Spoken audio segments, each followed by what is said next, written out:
Hi and welcome to another YouTube video. In today's video I've got a base game starter house for you. Well, actually it's not purely base game, it's base game and tiny living, because when I had this original draft for the house, oftentimes I do it that I build the exterior of the house once before without any detailing or landscaping, just the box, so that it takes less time and I can see if I really have an idea that I can work with. And when I did that original draft, I noticed that it is kind of small, so when I booted The Sims up again with limited packs, huge shout out to the James Turner pack remover, it's a lifesaver. And yeah, anyways, so when I booted it up again, I booted it up with Tiny Living installed, just so that I can see how many tiles this house is. So this house ended up being 87 tiles, so you could make it a small home, is I think the third tier called, and you would get some perks, but it is up on the gallery as a normal residential home.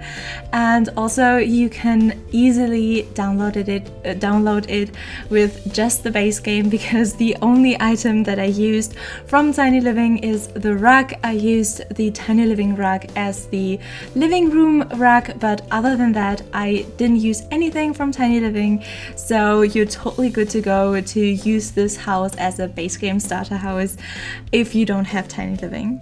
And now you might ask yourself, why did I build a base game starter home? There are literally thousands and thousands of base game starter homes out there and videos on base game starter homes, and at least I asked that to myself when I built this, but the answer is very short and simple.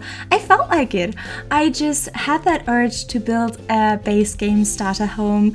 I really wanted to go back to the basics, strip down on all that pack content and see what I can do with a super classic 18K base game starter home with the things that I've learned in the world of building in the last few months and years. So it's been a while since I built a base game starter house.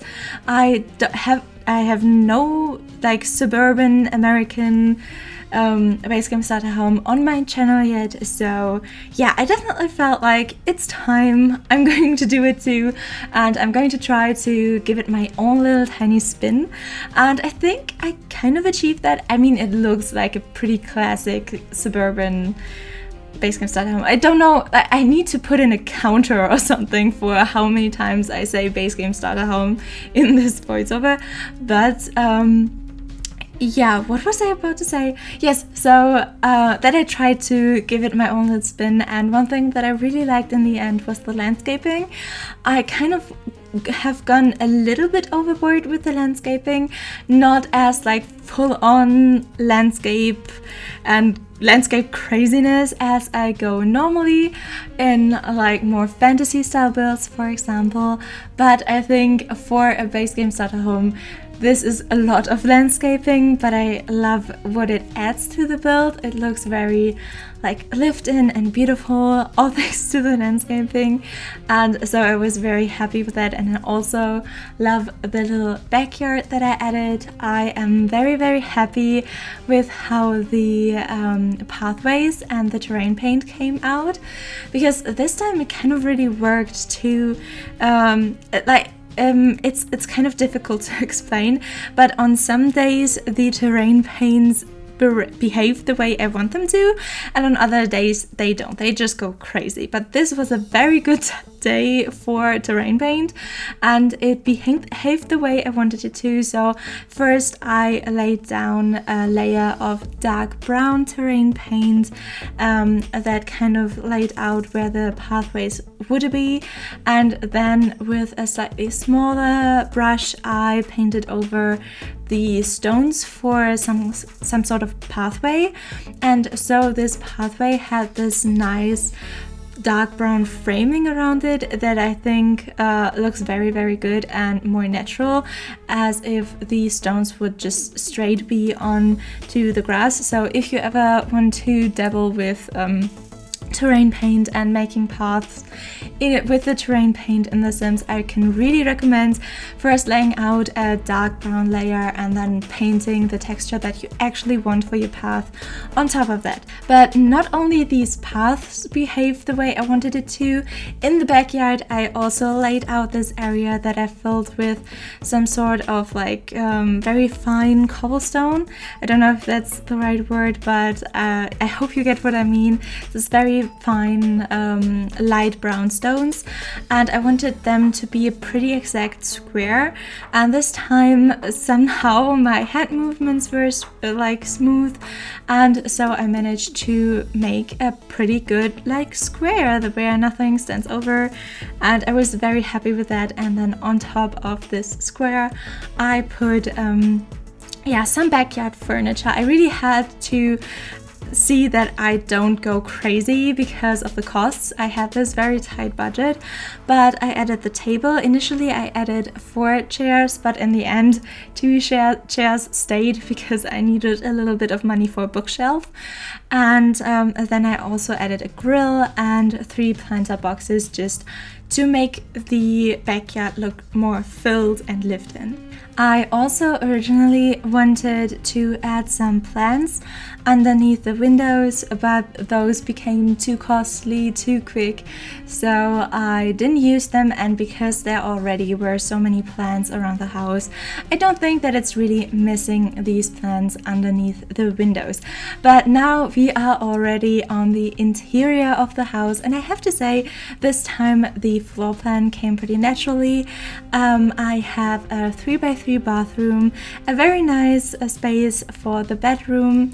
I have a mixed kitchen, dining and living room, and when you go up that little ladder you come into an office space, but this office space of course could also be used as a second bedroom if your Sims get a surprise pregnancy or something.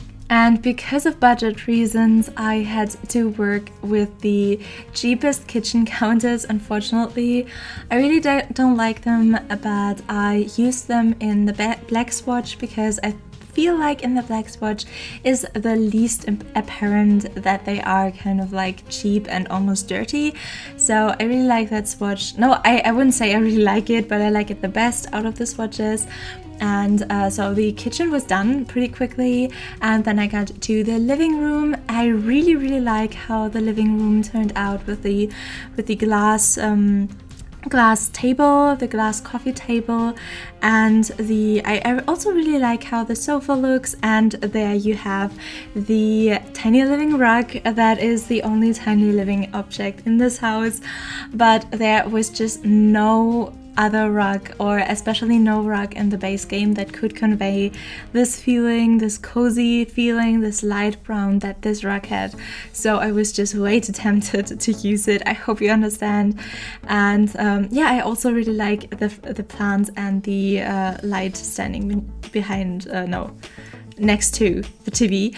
And of course also later I sadly had to swap out the TV for a slightly cheaper TV, but I think the living room still looks cozy.